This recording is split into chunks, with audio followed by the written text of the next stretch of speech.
Bismillahirrahmanirrahim. Assalamualaikum warahmatullahi wabarakatuh. Ya, perkenalkan kami dari kelompok 5. Di sini kami beranggotakan saya sendiri, Gravis Kada. Yang kedua ada Mbak Syamila Dina Ansoria. Yang terakhir ada Mas Muhammad Aji Muzadi. Di sini kami akan membahas tentang komparasi teks Al-Quran dan Alkitab tentang Nabi Musa. Ya, mungkin langsung saja materi yang pertama, yaitu Nabi Musa dalam Al-Quran. Masa kecil Musa dalam Al-Quran.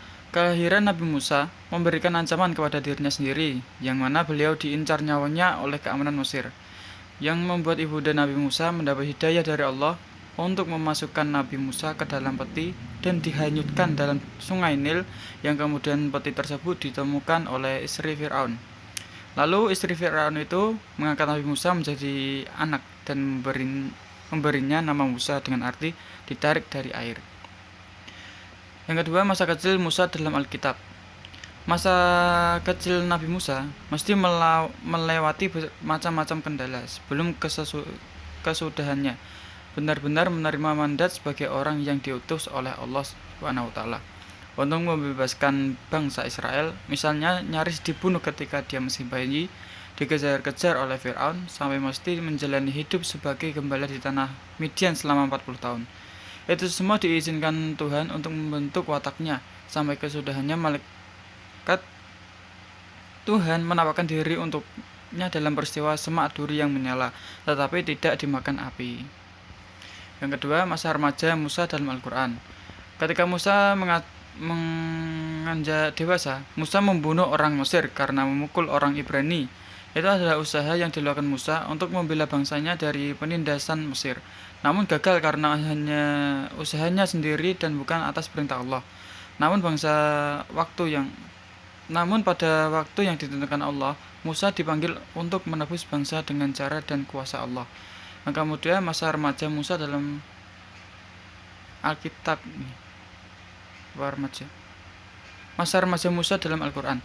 Di suatu tempat di kota konon Memphis, Musa menemukan dua laki-laki, Bani Israel dan suku pribumi Kipti, sedang berkelahi. Musa menolong laki-laki Bani Israel sehingga orang Mesir itu mati. Musa menyesali tindakannya itu sebagai perbuatan setan. Musa pun bersembunyi. Keesokan harinya Musa bertemu dengan orang Bani Israel yang kemarin dibantunya. Musa menghardik laki-laki Bani Israel itu, tetapi laki-laki itu menyalahkan Musa. Musa, apakah kamu mau membunuhku? Padahal kemarin kamu sudah membunuh orang. Kamu sewenang-wenang dan tidak menginginkan perdamaian. Tiba-tiba muncul seseorang yang memberitahu agar segera meninggalkan kota. Musa meninggalkan Mesir. Ia terus berjalan jauh menuju daerah Madian. Yang selanjutnya, membebaskan Bani Israel dalam Al-Quran. Musa dan Harun oleh Allah agar berbicara dengan lemah lembut agar Fir'aun bersedia mengikuti ajakan keduanya. Allah menjamin Musa dan Harun dengan pertolongannya sehingga keduanya tidak perlu khawatir menghadapi Fir'aun.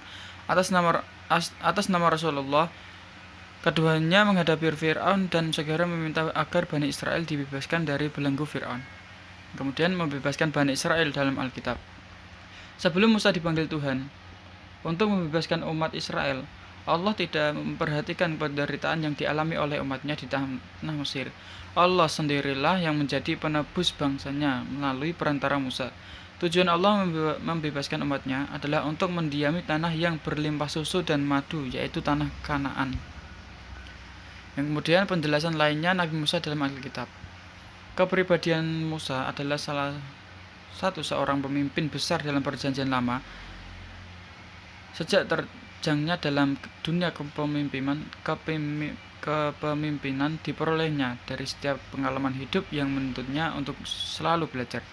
Pengalaman hidup Musa menjadi alat Tuhan untuk membentuk dan menyatakan rencananya kepada Musa, bahwa ia bermaksud menjadi Musa seorang pemimpin besar yang mengantarkan bangsa Israel keluar dari tanah perbudakan. Allah memilih Musa menjadi pemimpin bukan hanya karena kecakapannya.